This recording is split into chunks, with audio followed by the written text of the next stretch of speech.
How to fix Windows 11 high CPU uses. To fix the Windows 11 high CPU uses, you have to first of all open the Task Manager.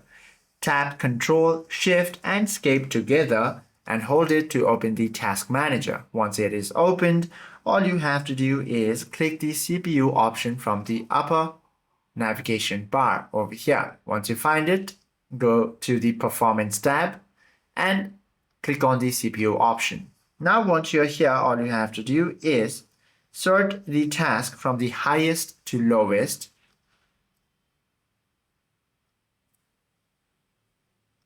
And right-click any non-essential application using too much CPU and select the end task. There you go. This is how you can fix the Windows 11 high CPU uses. Hope this video helps you out a lot. If you have any questions or queries, do comment down below.